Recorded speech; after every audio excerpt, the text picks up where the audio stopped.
Have you ever been talking with someone about something really meaningful to you, and you look up and you notice a slight micro glance that they have down at their phone, and then back up at you again?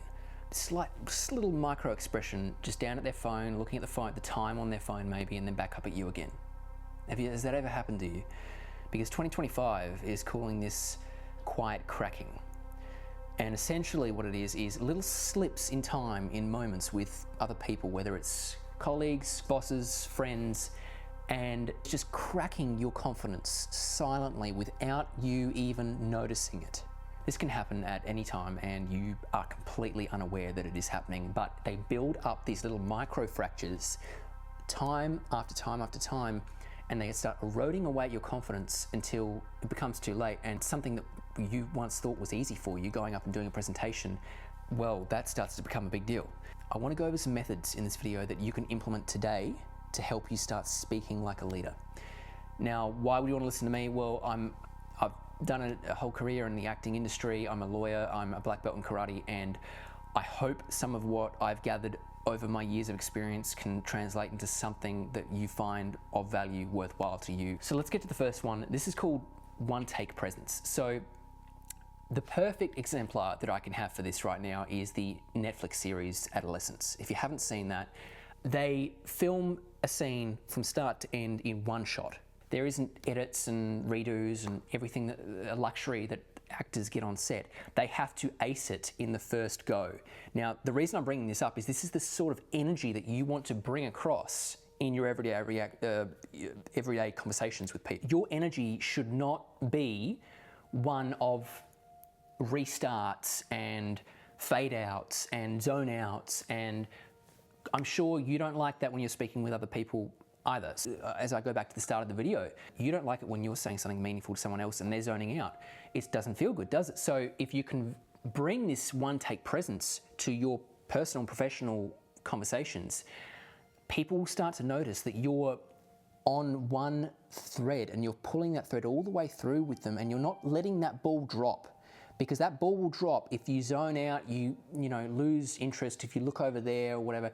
Whenever I've talked with someone who has kept eye contact with me and asks genuine questions and is just synced in with me the whole time, they like, I put them as a VIP in my phone contacts first thing, because they just show another level of caring, and it's very rare these days. So that's the first thing I can suggest, is one take presence. So don't let that ball drop. When you're keeping that conversation with the other person, keep that energy synced and locked in with them. Don't fade out, don't restart your energy, none of that. Essentially what that would mean is an actor would cut and then they go on another shot and they get to redo it and retake because they made a mistake or whatever. There's none of that.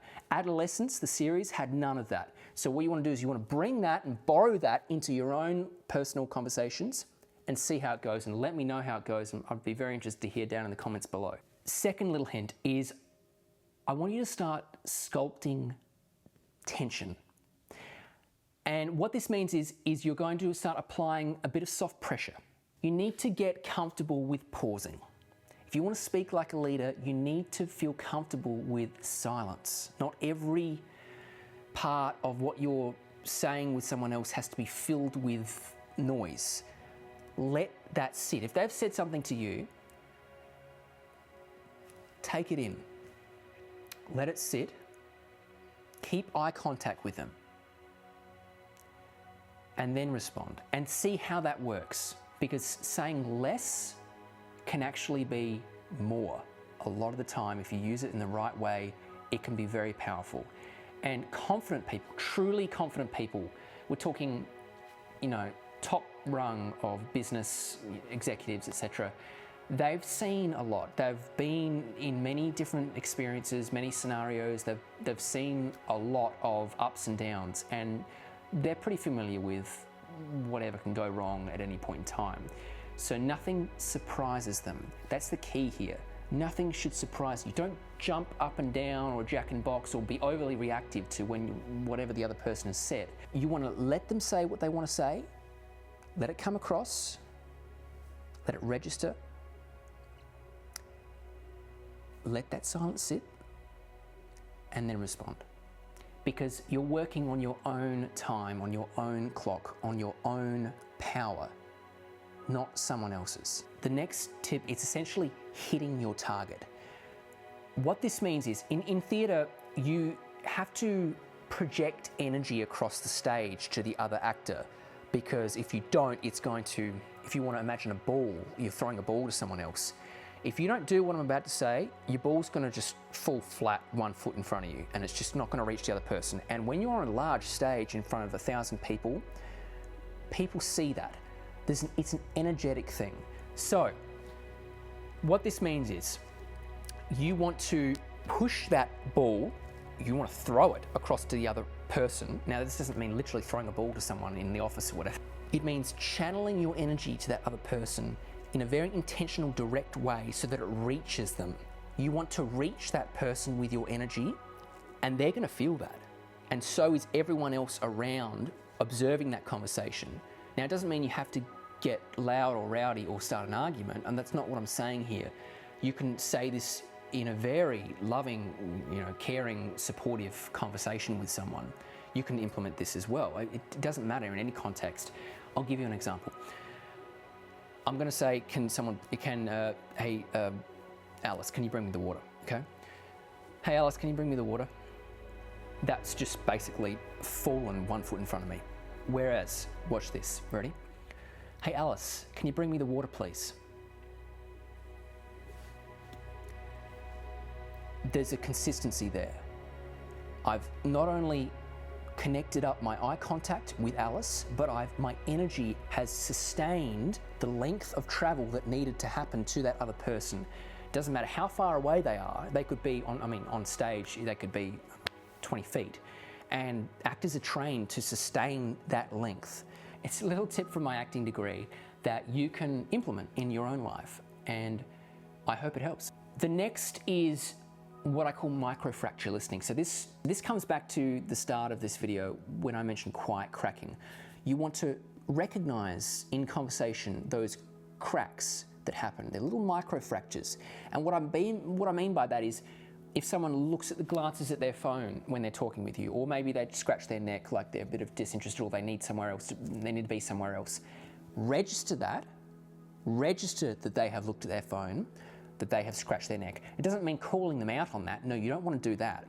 I'm just saying you mentally, privately register that, and then you want to pivot and reframe the conversation to keep their attention again. So it's not going on a one-way track and going off the cliff, or going off the edge of the cliff, because that's where the conversation's going in that case. No, you're re-pivoting and you're reframing the conversation. You're laying new tracks to keep that conversation going and holding that person's attention. It's just about listening to those little micro-fractures in the conversation and not allowing that to be your end. It's allowing that to be an opportunity for you to reframe it into something else, and perhaps a much more exciting conversation that could lead to excellent opportunities for you, if only you could implement this. The next is bandwidth signaling. So basically, when you're talking with someone, it's just getting to the point. It's essentially conveying information to someone in a way faster than they had expected. So what you're doing is you're saying to that person, in doing that, you're saying that I value your time because I value my own time. So you're giving them respect of their time that you're taking up. You're not taking up any more time than what needs to be taken up, and you're leaving it there and you're moving on. You don't waffle on, you don't go off on some tangent elsewhere. You're just saying, getting everything across to that person in a much shorter time than what they would expect, and they're going to leave at the end thinking, oh wow, that was really quick. They were very concise and efficient with conveying that to me, and they're going to want to come back to you for more. And that's essentially, at that point, you're flipping the table. You're not going to them. You're equalizing the status. If you're talking to your superior, for example, you can have possibly, in that case, your superior coming back to you then, asking you some excellent follow-up questions that put you both on an equal setting then. Just don't over-explain. It's just get to the point, and if you can, end on a high note. And that's what you'll be remembered for, your high note. And the last thing I want to mention is what I call narrative reciprocity. So if you're finding it hard to connect with someone or equalize with someone, just reveal something. Reveal something about yourself first to invite a response from them. Reveal to invite. So you've got to give something to get something back from the other person. If you can tell a little mini story, a micro story to them to get to open them up a little bit, then they might tell a micro story back at you. And then what you're doing is you're trading stories, you're trading stakes. And if you can infuse your story with their story in a way and make it one kind of joint symbiosis story, and by doing that, you're connecting the both of you in that one moment in a beautiful story. And that's what they'll remember when they're going home at the end of the day. Story is what they will remember above all the facts, above all the statistics of that day. The fact that you went to the length of creating a story in one moment with both of you, that's what they'll remember. So if you can implement just one or two of these on a consistent basis, I would bet that the day will come when that other person will pause before speaking to you. Not out of fear, but because they sense that they're addressing a leader.